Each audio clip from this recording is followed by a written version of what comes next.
Hello दोस्तों, मैं प्रमोद आप सभी का स्वागत करता हूं। आज हम बात करने जा रहे हैं संविधान के बारे में। इसके पहले मैंने पॉलिटी स्टार्ट किया है। पॉलिटी का एक पार्ट है संविधान। संविधान क्या होता है? अगर हम लोग आम भाषा में बोले तो संविधान एक नियम का पूरा लिस्ट होता है। जैसे कि खेल कूद आपने देखा रहेगा, क्रिकेट देखा रहेगा आप लोगों ने, उसमें कुछ रूल्स होते हैं, कुछ नियम होते हैं। वो नियम उसी तरह समाज में भी कुछ नियम होते हैं, क्या करना चाहिए क्या नहीं करना चाहिए, वो एक रिटन फॉर्म में रहता है। और जिस बुक में, जिस पेज में वो नियम लिखे होते हैं उसे क्या बोलते हैं? संविधान बोलते हैं। अभी संविधान लिखने वाले भी तो होने चाहिए ना। बहुत ग्रुप ऑफ पीपल क्या करते हैं, सब लोग मिल के क्या करते हैं? संविधान लिखते। कोई एक पर्सन तो लिखता नहीं संविधान। जब किसी देश के बारे में संविधान लिखना होता है तो बहुत सारे लोग मिलकर क्या संविधान लिखने की कोशिश करते हैं।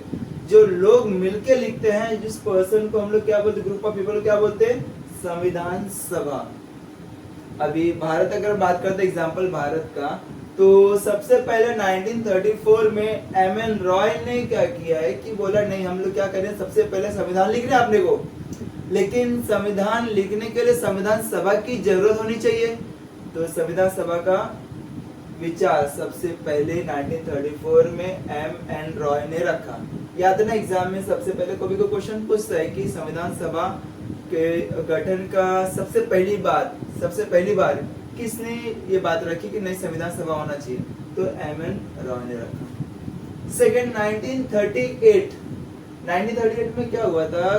पंडित जवाहरलाल नेहरू ने भी बोला नहीं, हम लोग को सिर्फ भारतीय होने चाहिए संविधान सभा में, कोई ब्रिटिशर्स हमारे संविधान सभा में नहीं होने चाहिए। तो 1938 में भी उन्होंने क्या बोला है कि जवाहरलाल नेहरू जी ने बोला है कि नहीं, हम लोग जो संविधान सभा होगा उसमें प्योरली भारतीय ही होंगे और हम लोग एडल्ट या जैसे बोलते हैं वयस्क मताधिकार के द्वारा संविधान सभा को चुना जाएगा।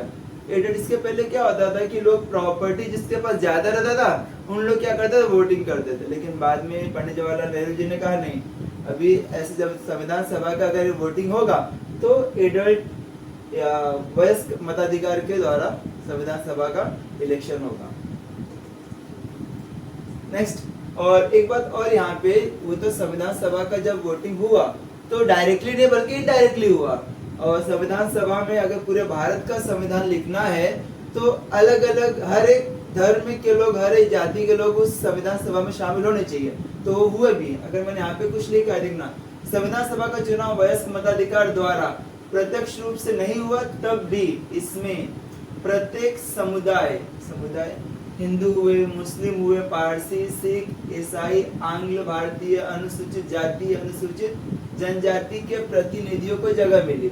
मतलब इन सभी के रिलीजन के लोग भी उस संविधान सभा में शामिल हुए और संविधान लिखने के लिए अपनी बात उस संविधान सभा के पटल पर रखते थे कि नहीं, हम लोग को हमारे धर्म में ये प्रॉब्लम हो रहा है, उसका सोल्यूशन होना चाहिए। मतलब हर संविधान सभा के मेंबर्स ने क्या किया, हर एक अपने अपने विचार रखे उस संविधान में लिखने के लिए। ठीक है, ये बात हमारा संविधान का हुआ। नेक्स्ट, थर्ड वन, केवल भारतीयों को लेकर बनने वाली एक स्वतंत्र संविधान सभा की ये मांग दूसरे विश्व युद्ध के दौरान और तेज हो गई और अंततः 1946 में संविधान सभा का गठन हुआ।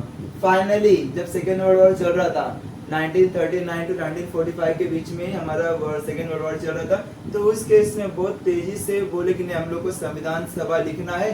संविधान लिखना तो संविधान सभा की जरूरत होती है, संविधान सभा की जरूरत होगी। तो उस केस में फाइनली 1946 में संविधान सभा बन के तैयार हुआ। दिसंबर 1946 से नवंबर 1949 के बीच संविधान सभा ने स्वतंत्र भारत के लिए नए संविधान का प्रारूप तैयार किया। लगभग 3 साल लगे संविधान लिखने में।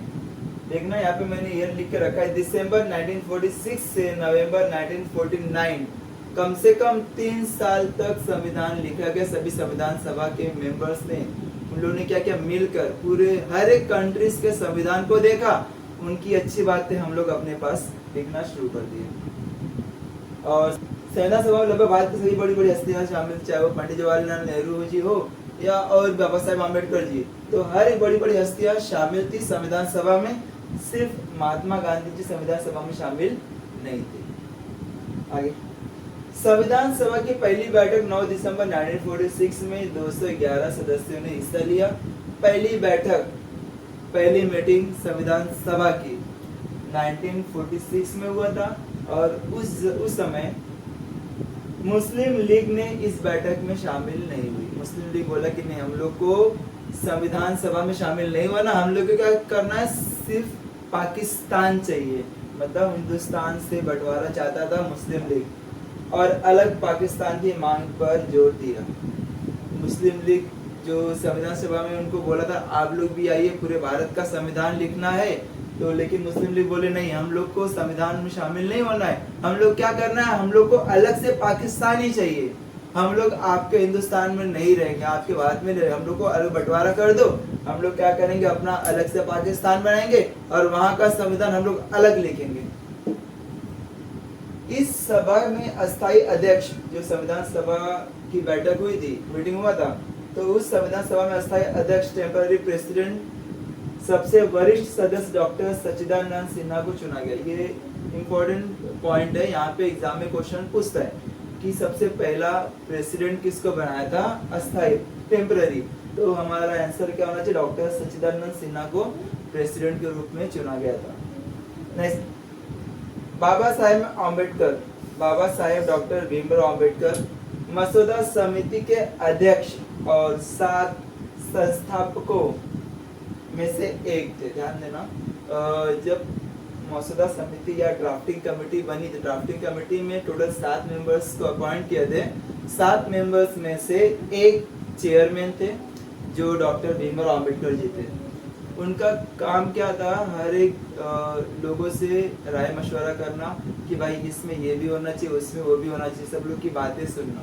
मतलब वो हेड थे इन शॉर्ट, किसके, ड्राफ्टिंग कमेटी के। इसके लिए बोलते नहीं, डॉक्टर भीमराव अम्बेडकर जी को संविधान के जनक कहा जाता है। ठीक है, ये सब बातें हैं संविधान के बारे में। संविधान सभा का मैंने बता दिया, संविधान के बारे में बता दिया, और संविधान फाइनली बन के तैयार हुआ 26 नवंबर 1949 को फाइनली शुरू हुआ और उसको लागू किया गया 26 जैन 1950 को। इससे देखा रहेगा आप लोगों ने कि हर साल 26 जैन को हम लोग रिपब्लिक डे के रूप में क्या करते हैं, सेलिब्रेट, पूरा भारत रिपब्लिक डे को सेलिब्रेट करता है 26 जैन को। ठीक है, ये संविधान के बारे में छोटी सी बातें, अभी नेक्स्ट लेक्चर में कंटिन्यू करेंगे। ठीक है, थैंक यू।